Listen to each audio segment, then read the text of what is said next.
Did you grow up with a perfectionist parent, or did your parents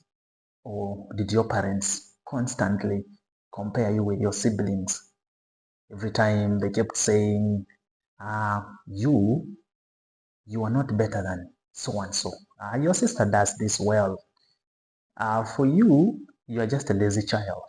You were constantly compared to your siblings. Or you were this person who grew up with a perfectionist parent. They always set for you unrealistic expectations and unattainable goals. Moreover, you were a child. There were always these high standards.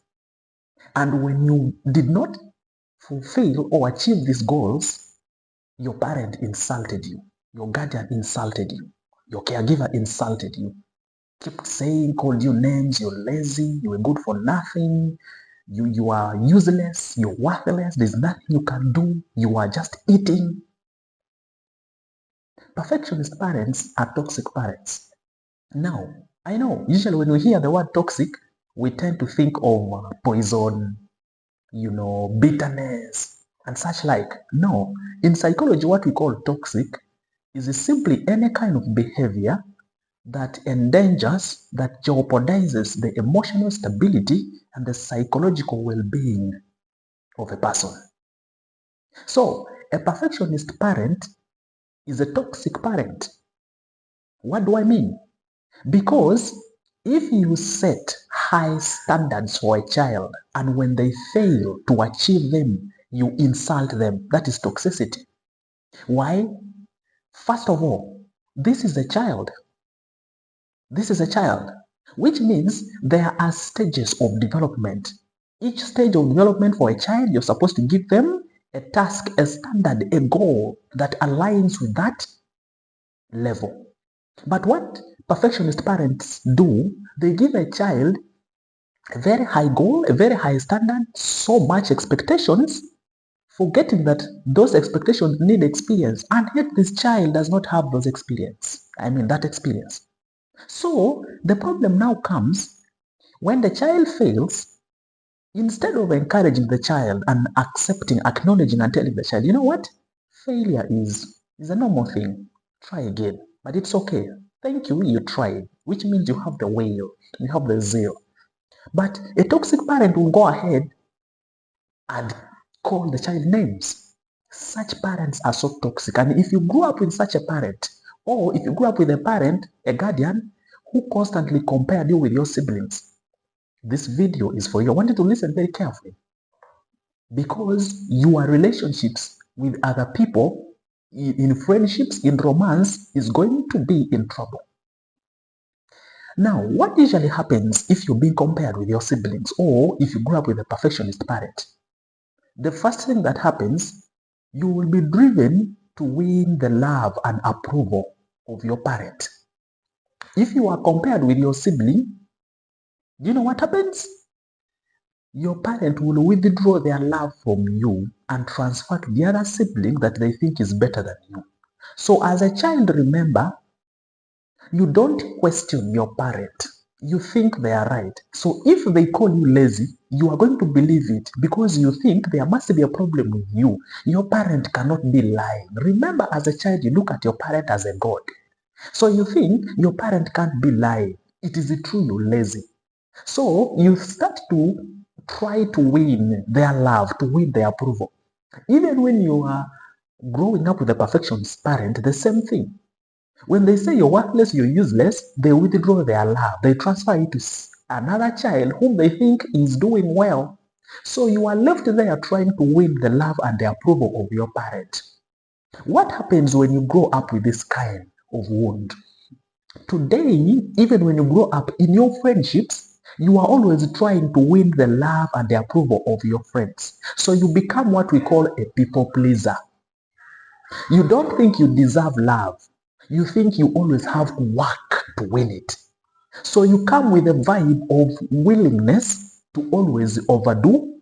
So you come in your friendships, you're surrounded by people who want to take and take and take and take. Why? Because they see you are driven by the motivation to win. You always give. You don't even ask for, because you think when you always give is when you can be loved. You don't think you deserve love. You don't let people choose you for who you are. You always think you can win them by doing things for them. So you overdo. Now it is worse in a romantic relationship. You want to go and date, and to allow a person choose you for who you are, you will go and overpromise. You will go and promise that lady that you're going to do this for her, do that for her, do this for her, do this. So she ends up actually falling for the package, not for you. She ends up falling for the life you're promising to give her, but she's not falling for you as a person. So you are always going to be attracting people who are needy, people who are coming to take, people who are not choosing you for who you are. You are always attracting people who are coming to feast because you are leading with the vibe. The impression you're sending to the world is, look, I am willing and ready to give. I am willing to win. In fact, I want to win. So you are always trying to win love. You know, you're unconscious. You're still trying to win the love and approval of your parent. But now, in this case, it's not actually your parent. It is in your relationships. So you are surrounded. All your relationships are built on the fact that you are always overdoing and overgiving to people. The moment you stop, your relationships end. Why? Because the people who were next to you were not those ones who were actually for you. They were for what you were giving. They were for what you were offering. They were for your package. That is the challenge number one of growing with a perfectionist parent, or of growing with a parent who constantly compared you with your siblings. The second challenge is you develop what you call procrastination.